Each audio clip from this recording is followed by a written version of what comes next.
Are you a fan of 1998 John Carpenter's The Vampires? Did you know there's actually 2 sequels? The first one I've recently reviewed on the channel, that was called Vampires Los Muertos and starred John Bon Jovi. And in 2004 we had this one, Vampires The Turning. This one directed by Martin J. Weiss and stars Colin Egglesfield as Connor.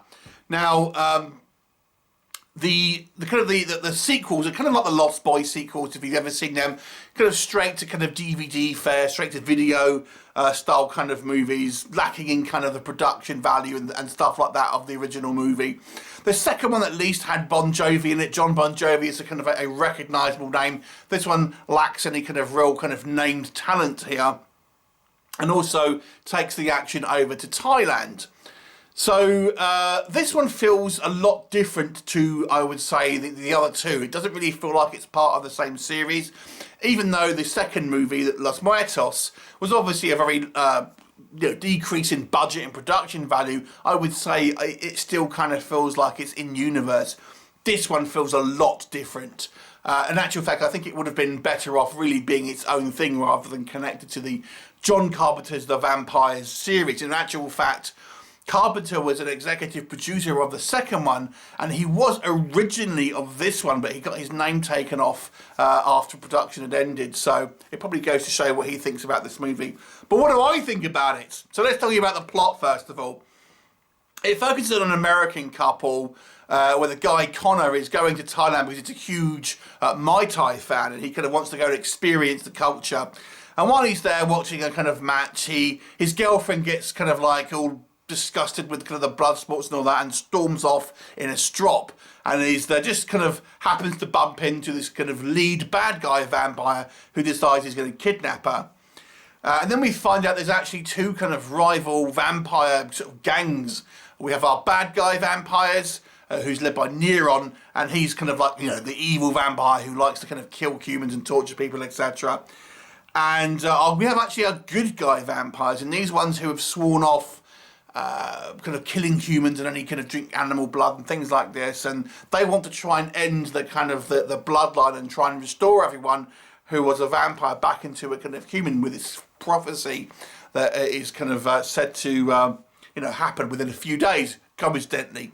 And then we have Connor, who is this this kind of guy whose girlfriend he's got kidnapped and wants to kind of join forces with our good guy vampires. And then we also have the added wrinkle, there is a bunch of vampire slayers in tow as well. What'll happen? You have to watch the movie to find out.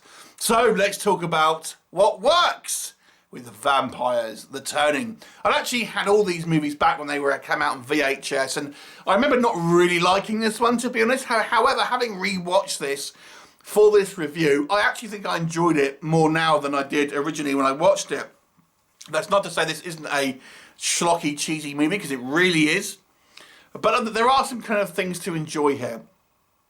For me, I think primarily the setting in Thailand, it gives it a certain unique flavour compared to both the other 2 kind of vampire films in this series, but also other vampire films in general. It doesn't kind of stray going into, it's still a Western vampire movie in its kind of approach and kind of style of vampires, but it is set in Asia. So we do have Asian, we've seen Asian kind of vampire movies, but they're kind of somewhat, played by their own rules. But this is a Western style vampire movie, just happens to be set in Asia, which kind of gives it a little bit of a unique flavour in some aspects. And I just kind of loved all the architecture here in Thailand, these temples with kind of vines growing over them and things like this. It looks fantastic, and you can just imagine these kind of like ancient secrets buried within and all this kind of stuff. It's all good. And having these kind of rival vampire clans, again, this is a little bit different from the kind of the first 2 movies, because it wasn't even kind of considered that you would have a choice if you're a vampire in the kind of like the first 2 films. So it's a very much departure. And I actually think the problem with this movie in some ways is that people will compare it as kind of how it compares to the other 2 films, because it's so different and changes quite a lot of stuff. And in a way, it's kind of, I think if you look at it as its own thing, and it would have benefited from being its own movie rather than connected to it, but I think people wouldn't transfer some of their feelings over from the kind of the first, certainly the first film. But as I said, there are some things here that are a lot different. Like I said, you have these good guy vampires. We have, you know, a couple of interesting characters in there. We have this guy who used to be a slayer, who is now a vampire, but has, you know, has not kind of like partaken in the kind of the human blood. And then we have this kind of female vampire who's like 800 years old and kind of like the leader. And she's very seductive, very alluring. And there's some kind of pretty good sequences with her in it as well. And, you know, I think she strikes quite a good balance of being kind of fierce, but also quite, you know, effeminate and sort of, you know, seductive at the kind of the same time. And I sort of quite liked her character. And I actually think her arc in regards to what she has to do is an interesting one. I actually kind of quite like the themes of self-sacrifice there. I thought that was all pretty good. This movie is chock full with kind of martial arts. It's lots of kind of like, you know, Thai boxing, things like that. So if you're a fan of kind of, again, martial arts, there's lots of action sequences here. There's less of kind of like staking people and kind of drawing them out into the sun. There's a little bit of that, but it's mostly kind of like martial arts, chopping heads off and the like. And there's plenty of decent stunt work here. I was actually quite impressed with the stunts here. And also, considering this is a kind of a low-budget film, our kind of scale, we actually see, like, for example, at the end of the movie, you have this kind of big gang fight of all the kind of the two kind of rival groups of vampires, and it's a pretty decent scale here, with quite, you know, some quite nice wide shots showing lots of kind of like people fighting and things like that. It was quite fun, and the pace of it is quite fast. And I got to say, I think our male lead does a competent job, if not an amazing job, as our kind of our main hero. What doesn't work, the tone of this movie is very different from the first two films. It's a lot more schlocky, a lot more B-movie. I think the original 1998 Vampires, John Carpenter's Vampires, had this kind of like self-referential but very kind of sardonic tone to it. And this one is, as I say, it's pure schlock, with kind of somewhat cheesy kind of characters in it. Our bad guy is very, very schlocky. And the way some of these vampires are presented, it's just like typical kind of low budget vampires, constantly kind of baring their fangs, growling, things like this.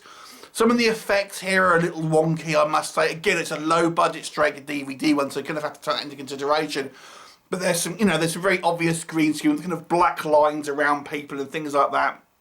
The makeup isn't particularly good. You'll see people with kind of like long fingernails, but you'll see like, you know, they're actually kind of glued on and things like this, and you know, there's just kind of like some kind of like holes in the kind of in the makeup and stuff. There's a little bit of kind of ropey CGI, so you know, it's just not particularly kind of polished. I think some of the acting as well is a little mixed. I don't think it goes in crappy acting necessarily, but there is not great acting sprinkled in within this, coupled with some typical kind of cheesy kind of dialogue here. There's a very, very obvious twist that you can see happening a mile away. And the actual vampire slayers themselves are not really kind of... they don't really have much to do in this movie until the end. And even then, it's kind of... they don't have a huge impact on the actual story itself. Had this been kind of a standalone, you know, vampire B-movie, I think it actually probably would have fared a little better in regard to critical reception and things like this. As it stands, I actually think it's a somewhat entertaining, if flawed and cheesy kind of B-movie. But it is full of action. There's, you know, there's some decent stunts here, lots of kind of like martial arts, and the vampire lore here is, you know, is a little different from the kind of the first two movies, but it still kind of has a fun element to it. It's not as bad as I remember this one. I'll give it a 5 out of 10.